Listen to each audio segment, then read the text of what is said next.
फिर 10 साल के बाद 12 साल के बाद किसी तरह की धूल उसकी झोली में गिर गई तो एक बच्चा पैदा हो जाता है।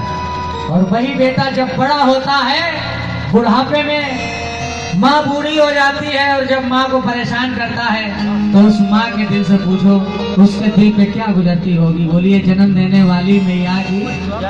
आइए सुनिएगा। औलाद की खातिर ना जाने कितने चौखट पर जाती है माँ। एक माँ करती है मिन्नते कहाँ कहाँ दामन फैलाती है माँ, कहाँ दामन फैलाती है माँ। इसीलिए सभी भक्तों से मैं एक बात कहूंगा कि भूले से कभी ना भूले अपने माँ बाप को, भूले से कभी ना भूले ये उपकार जिंदगी में, क्योंकि हर किसी को नहीं मिलता माँ का प्यार जिंदगी में। ये सच्चाई है। पिछली बार दिल्ली में प्रोग्राम था हमारा, बच्चन भाई की टीम, हम सब लोग गए वहां पे। वृद्धा आश्रम के बगल में ही कार्यक्रम हुआ, सारी रात प्रोग्राम किया। सुबह हम लोगों ने देखा कि वृद्धा आश्रम है यहाँ पर। हमने कहा चलो यहाँ पे कुछ बुजुर्ग लोग जिनकी औलादें बुढ़ापे में अपने माँ बाप को वहाँ भर्ती करा देते हैं। आप लोग जानते हैं वृद्धा आश्रम ये होता है, वहाँ बुजुर्ग लोग रहते हैं। मैंने कहा चलो कुछ हालचाल ले लें, यहाँ पे वृद्ध लोग कैसे रहते हैं। हम लोग गए, एक चाचा जी बिल्कुल तन्हाई में साइड से बैठे थे। हम लोग गए, मैंने नमस्कार किया, चाचा ने भी नमस्कार किया। मैंने कहा चाचा जी आप यहाँ पे खुश हैं? कहने लगे बेटा हम लोग बहुत खुश हैं। अच्छा जी। मैंने कहा आपके कितने बेटे हैं? कहने लगा मेरा एक बेटा है और वो हर महीने पैसे भिजवा देता है यहाँ आश्रम में। मैंने कहा चाची जी है? कहने नहीं, वो इस दुनिया से गुजर गई। कोई बात नहीं। मैंने पूछा ये बताइए चाचा आपका बेटा एक है, वो कहाँ रहता है? कहने लगे वो विदेश में नौकरी करता है। जब उन्होंने ये बात कही तो उनकी आंखों में चमक थी। भाई जिसका बेटा विदेश में नौकरी करेगा उस पिता की आंख में चमक तो होगी। मैंने उनकी आंखों में ये चीज देखी। फिर मैंने पूछा ये बताइए चाचा आपका बेटा कितने रुपए महीने कमाता है? बोले यही कोई 2.5-3 लाख रुपए महीने, इंजीनियर है वो। मैंने कहा अच्छा। और उनका सीना चौड़ा हो गया जब उन्होंने ये बात कही। लेकिन जो बात हमने जब उनसे कही तो उनकी आंखों में आंसू आ गए। मैंने कहा चाचा आपका बेटा 3 लाख रुपए महीने कमाता है, जब आपने 30 लाख रुपए बर्बाद किए होंगे तब वो इस काबिल बना। 30 लाख तब वो इस काबिल बना। और आज वही बेटा बुढ़ापे में आपको वृद्धा आश्रम में छोड़ के चला गया और विदेश में अपनी पत्नी के साथ रह रहा है, नौकरी कर रहा है। अगर वो आपका सच्चा पुत्र होता तो आपका भी वीजा और पासपोर्ट बनवा के अपने साथ रखता। क्यों? क्योंकि 20 साल आपने अपने साथ उस बेटे को रखा है। उनकी आंखों में आंसू। आप रोटी नहीं खाते, पैसा नहीं खाते, रोने लगे बेचारे। इसीलिए कहावत तो हर किसी को नहीं मिलता माँ का प्यार। क्या करें ऐसी औलादों में। माँ बाप कितने पाल पोस के बड़ा करते हैं, कुछ उम्मीदें रखते हैं, लेकिन वही औलाद बुढ़ापे में माँ बाप को परेशान करती है। सुनिएगा 1 2 3 4।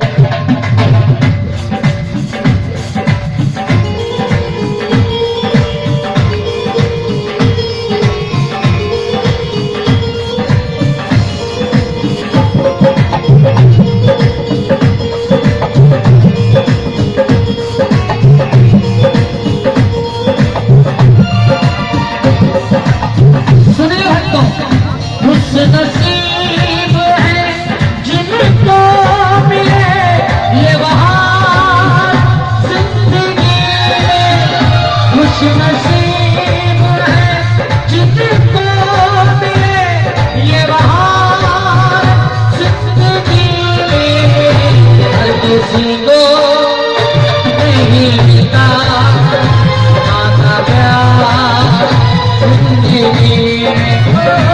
हर किसी को नहीं मिलता आपका प्यार जिंदगी में।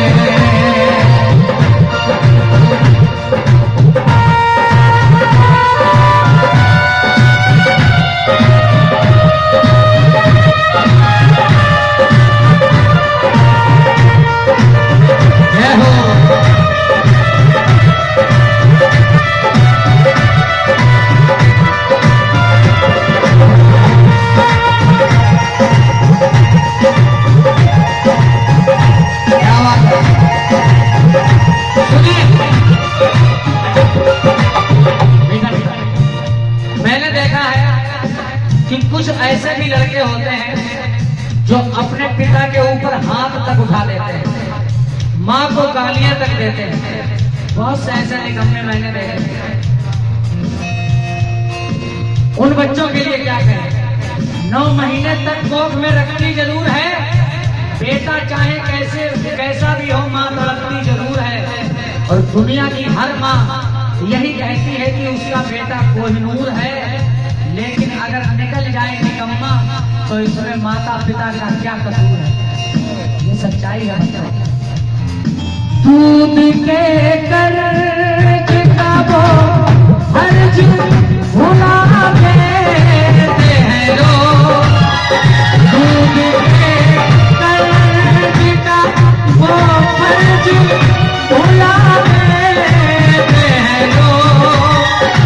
जिसने पैदा किया उस माँ को रुला देते हैं लोग, जिसने पैदा किया उस माँ को रुला देते हैं लोग। लेकिन वो माँ क्या सब कुछ सहती है, गालियां तक सुन लेती है अपने बेटों की, लेकिन दिल से दुआ ही लेती है। संताने चाहे कैसी भी हो, पर माँ तो बस माँ होती है। सहती है गालियाँ जीवन भर, पर दिल से दुआ ही देती है, पर दिल से दुआ ही देती है। इसीलिए सभी भक्तों से मैं यही कहूंगा, भक्तों कभी तुम ना करना अपने माता पिता का तिरस्कार जिंदगी में। क्योंकि आज जिस मंच पे हम लोग बैठे हैं, खड़े हैं, हमारे माता पिता के कर्मों का फल है जो इस मंच पे खड़े हैं, वरना लोग तरसते हैं इस माइक को पकड़ने के लिए। ये सच्चाई है। और हम लोग अगर अपने माँ बाप को दुखी रखेंगे तो उनके दिल में क्या गुजरेगी? है जी? बच्चा जब पैदा होता है तो पिता मालूम क्या कहता है? तुझे सूरज कहूं या चंद्रा, तुझे नींद कहूं या तारा, तुझे सूरज कहूं या चंद्रा, तुझे नींद कहूं या तारा, मेरा नाम करेगा रोशन जग में मेरा राज दुलारा।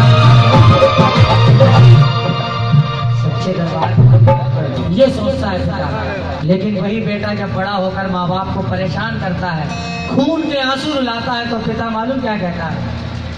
औलाद की खातिर इंसान फिरता है मारा मारा, और उसे वक्त भला क्या मारे जिसको औलाद ने मारा।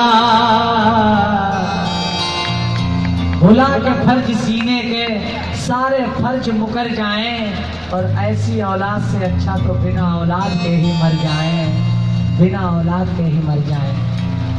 माँ, बच्चा जब पैदा होता है 3-4 साल का हो जाता है तो माँ से अगर 10 बार पूछता है माँ वो क्या, माँ 10 बार बताती बेटा वो कौआ बैठा चिड़िया।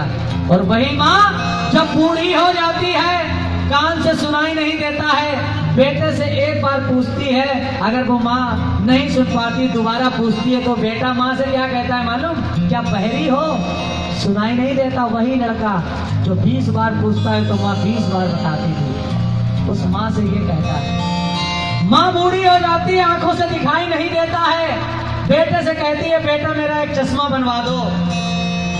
कुछ दिखाई नहीं देता, बेटा टालता है 1 महीने 2 महीने, और अगर बीवी कह दे कि 1000 रुपए वाली साड़ी ले आओ तो परसों साड़ी आ जाएगी।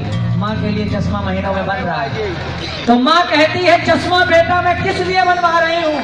इसलिए बनवा रही हूँ कि तेरा चेहरा मुझे अब समझ में नहीं आता, धुंधला दिखाई देता है। मेरे लाल चश्मा बनवा दे ताकि तेरा चेहरा मैं देख सकूं। बोलो जन्म देने वाली मैया, तेरी औलाद तेरे संग। ऐसा नहीं है कि वो दिन सामने ना आए। अगर आप अपने माँ बाप को इग्नोर करोगे तो वो दिन आपके सामने नहीं आएगा। इसीलिए अंत में मैंने कह दिया कि तेरी औलाद तेरे संग जब ये बर्ताव करेगी, उस दिन तेरे दिल पे क्या गुजरेगी तुझको मालूम पड़ेगी। उस दिन तू पछताएगा, तब समझ में आएगा। उस दिन तू पछताएगा और भटकेगा मारा मारा। उस वक्त भला क्या मारे जिसको औलाद। अच्छा लगा भजन? क्या बात है, बोलिए सच्चे दरबार की, बोलो जन्म देने वाली मैया की। आइए ये भजन स्पेशल आप लोगों के लिए मैंने गाया।